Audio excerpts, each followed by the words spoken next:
ሰላም ጤና ይስጥልን ውድ ተመልካቾች፣ ሳምንታዊውን ስለ ጤናው የተሰኘ መሰናዷችንን ይዘንላችሁ ቀርበናል። አብራችሁን ቆዩ። የዛሬው መሰናዷችን የደም ግፊት በሽታን የተመለከተ ይሆናል። በኢትዮጵያ በአሁኑ ወቅት በደም ግፊት በሽታ የሚያዙ ሰዎች ቁጥር እየጨመረ መምጣቱን መረጃዎች ያመለክታሉ። የደም ግፊት መጨመር ካልታከመ ለተለያዩ ዘላቂ ህመሞች አልፎም ለድንገተኛ ሞት ይዳርጋል። በዚሁ ዙሪያ መረጃ እንዲሰጡን በቅዱስ ጳውሎስ ሆስፒታል የውስጥ ህክምና ክፍል ሬዚደንስ ዶክተር ሙላ ወርቅ አየለን እዚህ ስቱዲዮ ድረስ ጋብዘናል። ተከታተሉን። ሰላም ዶክተር፣ እንደምን አሉ? ሰላም እንደናችሁ? እንኳን ደህና ቆያችሁ። እሺ፣ ወደ መጀመሪያው ጥያቄያችን ስናልፍ የደም ግፊት ምንድነው? እንዴትና ለምንስ ይከሰታል የሚለውን ቢያብራሩልን። እሺ፣ አመሰግናለሁ። እንግዲህ የደም ግፊት ምንድነው የሚለውን ለማወቅ ወይም ደግሞ ለመረዳት፣ ስለዚህ የደም ግፊት ኖርማል ወይም ደግሞ ጤነኛ የደም ግፊት ምንድነው የሚለውን መግለጽ አስፈላጊ ነውና፣ ስለዚህ አንድ ጤነኛ ሰው ወይም የደም ግፊት ወይም ደግሞ የግፊት መጠን ጤነኛ የሚባለው 120/80 እና ከዛ በታች ሲሆን ነውና እንደ ደረጃው ከፍ ያለ እንለዋለን። የላይኛው ከ120 እስከ 129 ከሆነ ወይም የታችኛው ደግሞ ከ80 በታች ከሆነ ከፍ ያለ የጨመረ እንለዋለን። ከ130 እስከ 139 ከሆነ የላይኛው ወይም የታችኛው ደግሞ ከ80 እስከ 90 ከሆነ ደረጃ 1 ግፊት ወይም ደግሞ ሃይፐርቴንሽን እንለዋለን ማለት ነው። ደረጃ 2 የምንለው የላይኛው ከ140 በላይ ሲሆንና የታችኛው ከ90 በላይ ሲሆን ደረጃ 2 እንለዋለን። የከፋ የምንለው ደግሞ አለ። የከፋ የምንለው የላይኛው ከ180 በላይ ሲሆንና የታችኛው ከ120 በላይ ሲሆን የከፋ የደም ግፊት ደረጃ እንለዋለን ማለት። ስለዚህ አንድ የጤነኛ ሰው የደም ግፊቱ ከ120/80 በታች መሆን አለበት። ስለዚህ የደም ግፊት ምንድነው ስንል የደም ግፊት ኖርማሊ የደም ስሮቻችን ደም በደም ስሮቻችን ሲያልፍ የሚለካው መጠን ማለት ነው። የላይኛው ሲስቶሊክ ወይም ደግሞ ከፍተኛው ልብ በምትኮማተር ጊዜ ደም ወደ ደም ስር ሲረጭ የሚለካው ሲሆን የታችኛው ወይም ዝቅተኛ የምንለው ደግሞ ዲያስቶሊክ ብለድ ፕሬሸር እንለዋለን። ልብ ደም ለመቀበል ረፍት የምታገኝበት በመካከል ላይ ሪላክስ የምታደርግበት ጊዜ የሚከሰት ግፊት ስንለካ ኖርማል ከ120/80 በታች መሆን አለበት። ቅድም እንዳልነው ደግሞ በየደረጃው ሊጨምር ይችላል ማለት ነው። የደም ግፊት መጨመር መንስኤዎቹ ምንድናቸው? የመጀመሪያ ምልክቶቹስ? እንግዲህ የደም ግፊት እንዴት ይከሰታል ስንል በዋናነት የደም ግፊት ሁለት አይነት የደም ግፊት ነው። አንደኛው ፕራይመሪ ወይም ኢሴንሻል ሃይፐርቴንሽን ወይም ደግሞ ከፍተኛ የደም ግፊት የምንለው ነው። ሁለተኛው ደግሞ ሰከንደሪ ወይም ደግሞ መንስኤው የሚታወቅ የደም ግፊት ነውና በዋናነት በአብዛኛው ከ90 እስከ 95% የሚሆነው ኢሴንሻል ወይም ፕራይመሪ የሃይፐርቴንሽን ወይም የደም ግፊት የምንለው ነውና መንስኤዎቹ በጣም ብዙ ናቸው። በአብዛኛው ይሄ መጀመሪያ እንዳልኩሽ መንስኤው አይታወቅም፣ ምክንያቱ አይታወቅም። ግን ምንድነው ሄሬዲታሪ ወይም ከቤተሰብ የሚወረስ ሊሆን ይችላል። አካባቢያዊ ምክንያቶችና የአኗኗር ዘይቤ ምክንያት የግፊት ሊጨምር ይችላል። የአኗኗር ዘይቤ የአመጋገብ ስርዓት፣ በተለይ ጨው የበዛበት ምግብ፣ ክብደት መጨመር ኦቤሲቲ የምንለው እና ደግሞ አካባቢያዊ ወይም ደግሞ ባህሪያዊ የምንላቸው አልኮል መጠጣት፣ ሲጋራ ማጨስ እና ደግሞ እነዚህ ስኳር ህመም ያለባቸው ሰዎች እነዚህ የደም ግፊትን ሊጨምሩ ይችላሉ። አጋላጭ ምክንያት የምንላቸው በአብዛኛው እንግዲህ ተጋላጭ የሚባሉት እድሜያቸው ከፍ ያለ ሰዎች ግፊት እድሜ በጨመረ ቁጥር የመከሰት እንትኑ ይጨምራል። እንዳልኩሽ በቤተሰብ የግፊት ያለባቸው ሰዎች እና ደግሞ አንዳንድ ኤትኒክ ግሩፕ ለምሳሌ ብላክ አፍሪካንስ፣ ኤዥያንስ፣ ሳውዝ ኤዥያን እነዚህ አካባቢ ላይ ከፍተኛ የደም ግፊት ሊከሰት ይችላል። ስለዚህ በዋናነት መንስኤዎቹና አጋላጭ ሁኔታዎቹ እነዚህ ናቸውና በአጠቃላይ ስናየው አጋላጭ ሁኔታዎቹን በሁለት መክፈል እንችላለን። ልንከላከላቸው ወይም ልንቀንሳቸው የምንችላቸው ሞዲፌብል ሪስክ ፋክተር ይባላሉ። እነዚህ እንዳልኩሽ የአመጋገብ ስርዓት፣ ክብደት መቀነስ፣ ሱስ፣ አልኮል፣ ሲጋራ ማቆም ሊሆን ይችላሉ። ልንከላከላቸው የማንችል ደግሞ ነን ሞዲፌብል የሚባሉት እንዳልነው እድሜ፣ ኤትኒሲቲ እና ፋሚሊ ሂስትሪ ወይም ደግሞ በቤተሰብ እነዚህ ከአጋላጭ ምክንያቶች በዋናዎቹ እነዚህ ናቸው። የደም ግፊትን አስቀድሞ መከላከል ይቻላል? የደም ግፊትን መከላከል የሚቻልባቸው ሁኔታዎች አሉ። ለምሳሌ በተለይ እነዚህ አሁን ያልኩሽን ቅድም የጠቀስናቸውን ምክንያቶች በመጠቀም ለምሳሌ ሱሰኝነትን፣ አልኮል መጠጣት፣ ሲጋራ ማጨስን፣ ክብደት መቀነስ፣ አንድ ሰው ቢያንስ በሳምንት ለ150 ደቂቃ ያህል እንቅስቃሴ ማድረግ ከቻለ እነዚህ ነገሮች የምናደርግ ከሆነ ልንከላከለው ወይም ልናዘገየው እንችላለን። ማዳን ደግሞ የሚቻልባቸው አሉ። በተለይ ቅድም ሁለተኛው አይነት ያልኩሽ ምክንያታቸው የሚታወቅ የመንስኤ ግፊት ያለባቸው ሰዎች ምክንያቱም በትክክል ካከምነው ግፊትን ልናድነው እንችላለን። ሌላ ግን በአብዛኛው ፕራይመሪሊ ወይም ኢሴንሻል ሃይፐርቴንሽን የሚለውን የመጀመሪያው የግፊት አይነት መከላከል መቀነስ ይቻላል። የሚከሰትበትን እድሜ ማራዘም ይቻላል። በአንዳንድ ምክንያቶች ደግሞ ያንን እንኳን ብናደርግም መከላከል የማንችልባቸው ሁኔታዎች አሉ። ስለዚህ የምንከላከላቸው አሉ፣ የማንከላከላቸውም አሉ። በአብዛኛው ግን ግፊት አንዴ ከተከሰተ መቆጣጠር ነው እንጂ የሚቻለው ማዳን አይቻልም። በተለይ የመጀመሪያውን አይነት የግፊት አይነት ማለት ነው። የደም ግፊት በሽታው ከተከሰተ በኋላ የሚያስከትላቸው ችግሮች ምን ናቸው? እንግዲህ የደም ግፊት በሽታ ትልቁ ችግሩ ምንድነው? ሲከሰት ምልክት የለውም እና አንዳንድ ጊዜ ምንድነው ሳይለንት ኪለር ይባላል። ምልክት ሳያሳይ ሰዎች ኢቭን እስከ ሞት ድረስ ሊደርሱ ይችላሉ። ወይም ደግሞ በአንድ ወይም ከዛ በላይ የሰውነት አካላቸው ላይ ችግር ሊደርስባቸው ይችላል። ስለዚህ እንደዚህ አይነት ምልክቶች የሚከሰቱት በተለይ ከፍተኛ ደረጃ ከደረሰ ግፊቱ ሊከሰቱ ይችላሉ። ለምሳሌ የራስ ምታት፣ የአይን ብዥ ማለት፣ ትንፋሽ ማጠር፣ የድካም ስሜት፣ አንገት የመያዝ እንደዚህ አይነት ስሜቶች ሊከሰቱ ይችላሉ። ይሄ የሚከሰተው ምንድነው? ኃይለኛ ወይም ደግሞ ከፍተኛ በተለይ ቅድም እንዳልኩሽ የላይኛው ከ180 የታችኛው ከ120 በላይ የሚበልጥ ከሆነ እነዚህ አይነት ምልክቶች ሊኖረው ይችላሉ።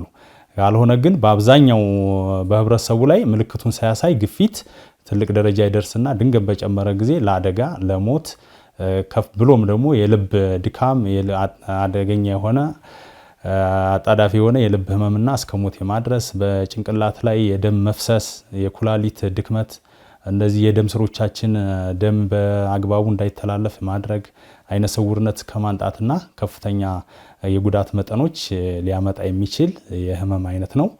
ስለዚህ ህብረተሰቡ በአጠቃላይ ግፊት ምልክት ሊያሳይ ስለሚችል ግፊታችንን ቼክ የማድረግ ባህል ማዳበር ያስፈልጋል ማለት ነው። በምናገኘው በየአካባቢያችን በመንግስትም ይሁን በግል ጤና ተቋማት እየሄድን ግፊታችንን መለካት ያስፈልጋል።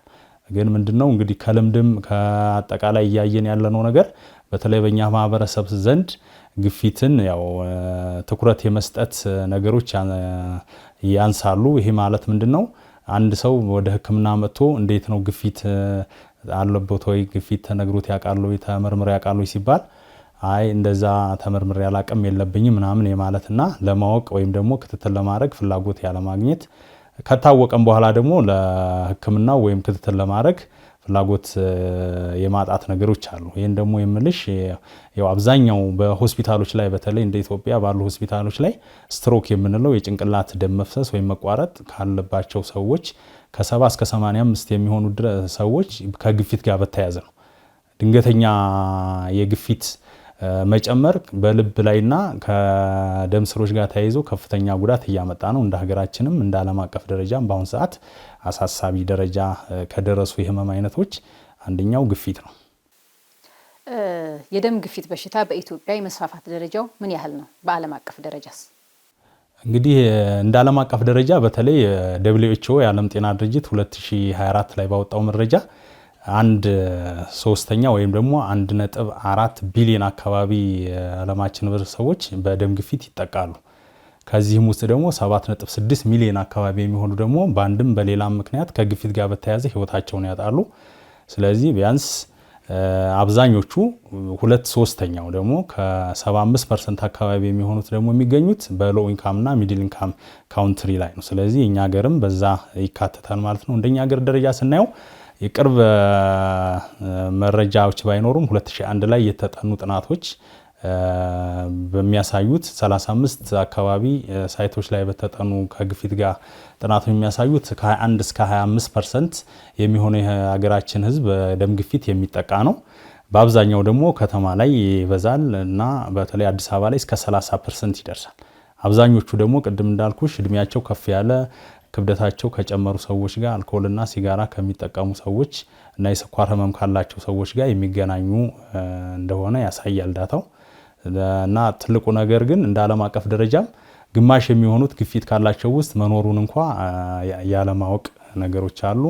ለግፊት ህክምና ትክክለኛ ክትትል አድርገው ግፊታቸውን በአግባቡ የሚቆጣጠሩት ከ5 ሰዎች አንድ ያህሉ እንደሆኑ ጥናቶች ያሳያሉ። የደም ግፊት በሽታ ከተከሰተ በኋላ የመድኃኒቱ አወሳሰድ ምን ይመስላል? ድንገት ቢቋረጥስ የሚያስከትለው ችግር ምንድነው? እንግዲህ የደም ግፊት አንድ ጊዜ አንድ ሰው ደም ግፊት አለበት ከተባለ ከተነገረው በኋላ ህክምናዎቹ ቅድም እንዳልናቸው እንደ ደረጃዎቹ ይለያያሉ። ለምሳሌ የላይኛው ከ120 እስከ 129 ከሆነ የጨመረ ግፊት ይባላል። እዚህ ላይ ምንድነው ሰውየው ጥንቃቄ እንዲያደርግ፣ አመጋገቡ እንዲያስተካክል፣ ስፖርት እንዲሰራ፣ ክብደት እንዲቀንስ፣ እነዚህ ሱሶች አልኮል፣ ሲጋራ ካሉ እነሱን እንዲቀንስ እየተደረገ ክትትል እንዲያደርግ ይደረጋል። ስለዚህ መድኃኒት ሳይጀምር ላይፍ ስታይል ሞዲፊኬሽን የአኗኗር ዘይቤን በማስተካከል ሊቀንሰው ሊቆጣጠረው ይችላል ማለት ነው። ደረጃ 1 የሚለው ላይ ከደረሱ ግን ሰዎች ደረጃ 1 ላይ ከደረሱ ህክምና የሚጀምሩን አሉ፣ የማይጀምሩም አሉ። ያ ማለት የላይኛው ከ130 እስከ 139 እና የታችኛው ከ80 እስከ 90 ከደረሰ መድኃኒት የሚጀምሩ የህብረተሰብ ክፍሎች አሉ። የሚጀምሩት የትኞቹ አይነት ናቸው? የስኳር ህመም ያለባቸው፣ ከዚህ በፊት የስትሮክ በሽታ ያለባቸው፣ ከልብና ከደም ስር ጋር የተገናኙ ህመም ያለባቸው ከሆኑ ቢያንስ አንድ የግፊት መድኃኒት መጀመርና ክትትል ማድረግ አለባቸው። ደረጃ 2 ላይ ከደረሰ አንድ ሰው ከ140 በላይ ወይም ደግሞ ከ90 በላይ ከሆነ ሁሉም ሰዎች መድኃኒት ይጀምራሉ። የሚጀምሩ መድኃኒት አሁን ባለው በተሻሻለው የህክምና ዘይቤ 2 መድኃኒቶች የሚጀምሩበት አጋጣሚ ነው ያለው። ሌሎቹ የአኗኗር ዘይቤን መከተል ለሁሉም የሚሰሩ ናቸው፣ ለሁሉም። ስለዚህ አንድ ሰው መድኃኒት ጀምሬያለሁ ብሎ አኗኗር ዘይቤ ላይ ያደረገው የነበረውን ጥንቃቄ ማድረግ ያለበትን መቀጠልና ማጠናከር ነው ያለበት። የግፊት መድኃኒት አንዴ ከተጀመረ አይቋረጥም። ስለዚህ በየጊዜው ከጤና ባለሙያዎች ጋር ክትትል ማድረግ ያስፈልጋል። ምክንያቱም እንደኛ ማህበረሰብ ስናየው ብዙዎቹ ከግፊት ጋር በቀጥታም ይሁን በተዘዋዋሪ ተጠቅተው ወደ ሆስፒታል መጥተው የሚታከሙ ታካሚዎች በአብዛኞቹ ማለት በሚቻል አንደኛ ጀምረው ያቋረጡ ናቸው። ሁለተኛው ለመጀመር ፍላጎት የሌላቸውና ቅድም እንዳልኩሽ ደግሞ በቅድመ ምርመራ ባለማድረግ ምክንያት ከፍተኛ ደረጃ ደርሶ የተጎዱ ናቸውና ግፊት መድኃኒት ከጀመርን ህክምናውን መከታተልና መቀጠል አለብን። መድኃኒቶች ሊቀነሱ ሊጨመሩ ይችላሉ። ይህ ማለት ግን አንድ ሰው 2 መድኃኒት ከጀመረ እስከ መጨረሻ ይሄዳል አይደል? በደንብ የአኗኗር ዘይቤውን ተጠቅሞ መድኃኒቱን በደንብ እየወሰደ ከሆነ የሚወስዳቸውን መድኃኒቶች መጠኑ ሊቀነስለት ይችላል። 3-4 ይወስድ የነበረው ወደ 2 ሊቀነስለት ይችላል። ሌላ ደግሞ በተለያየ የሰውነት ክፍሎች ላይ ችግር ከመጡ የሚወሰዱ መድኃኒቶች እዛ የተከሰተውን ችግር ሊያባብሱ አይነት የሚሆን ከሆነ ከአንዱ ወደ አንዱ ሊቀየር ይችላል እና ይሄ ሁሉ ሊሆን የሚችለው ታካሚው ወይም ደግሞ ግፊት ያለበት ሰው በአግባቡና በስርዓቱ የባለሙያ ምክር የሚሰማና ቀጠሮን የሚያከብር ከሆነ ነው ማለት ነው። እንዳልሽው እንግዲህ እነዚህን ሁሉ ማድረግ ካልተቻለ ወይም ደግሞ ለነዚህ ነገሮች ሁሉ ተገዢ ካልሆነን የሚመጣው ነገር በጣም አደገኛ ነውና አንድ ጊዜ ግፊት መድኃኒት መውሰድ ካልቻልን ክትትል ካቆምን ከፍተኛ ደረጃ ከደረሰ እስከ ሞት ያደርሳል። ባያደርስም እንኳ ለህይወት ለዘላለም የአካል ጉዳት ሊያደርግ ይችላል። ስትሮክ ሊያመጣ ይችላል። የኩላሊት ድክመትና የልብ ድክመት ሊያመጣ ይችላል። አይነ ስውርነት፣ የተለያዩ የሰውነት ክፍሎቻችን ላይ የደም ዝውውር በመዝጋት እስከ ሰውነት አካላችን እስከ መቆረጥ ድረስ ሊያደርስ የሚችልበት ሁኔታ ነው ያለው። በዚሁ ጉዳይ ላይ እንደ ሕክምና ባለሙያ ማሳሰብ የሚፈልጉት ነገር ካለ በመጨረሻ? እንግዲህ ምናልባት እኔ ለህብረተሰባችን ማስተላለፍ የምፈልገው ነገር ምንድነው? የግፊት በሽታ ምልክት ሊያሳይ የሚችል ግን ደግሞ በጣም ገዳይና ለብዙ የአካል ጉዳት ሊያጋልጠን የሚችል እንደሆነ ጥንቃቄ ሊደረግለት ይገባል። ስለዚህ የግፊት በሽታን ደግሞ ለመከላከል የታካሚውና የጤና ባለሙያው ብቻ ሳይሆን ሁሉም በየሴክተሩ ያለ የኮሚኒቲ ሊደሮች፣ የጤና ባለሙያዎች፣ የጤና ኤክስቴንሽን ባለሙያዎች፣ ሁሉም ተሰሚነት ያላቸው አካላት ሁሉ ህብረተሰቡ ግፊት ታካሚ ላይ አስተዋጽኦ እንዲኖራቸው ማስተላለፍ ፈልጋለሁ። የግፊት በሽታ ልንከላከለው ወይም ደግሞ ልንቀንሰው የሚችል በተለይ ደግሞ የሚያመጣቸውን የጎንዮሽ ጉዳቶች ልንከላከለው የሚችል አይነት በሽታ ስለሆነ እንደ ቀላል ማየት የለብንም። ስለዚህ የግፊት በሽታን አንዴ ከተከሰተ በኋላ ሕክምና በመጀመርና ክትትል በማድረግ ከጤና ባለሙያ ጋር አብሮ በመኖር በመነጋገር የሚያመጣቸውን የጎንዮሽ ጉዳቶች በትልቁ መቀነስ የሚቻልበት ሁኔታ እንዳለ መልእክት ማስተላለፍ ፈልጋለሁ። ዶክተር ጊዜዎትን ስለሰጡን እጅግ አድርገን እናመሰግናለን። እኔም አመሰግናለሁ። ውድ ተመልካቾቻችን የዛሬው ስለ ጤናው መሰናዷችን ይህን ይመስል ነበር። በቀጣይ በሌላ ርዕሰ ጉዳይ እስከምንገናኝ ሰላም ቆዩ።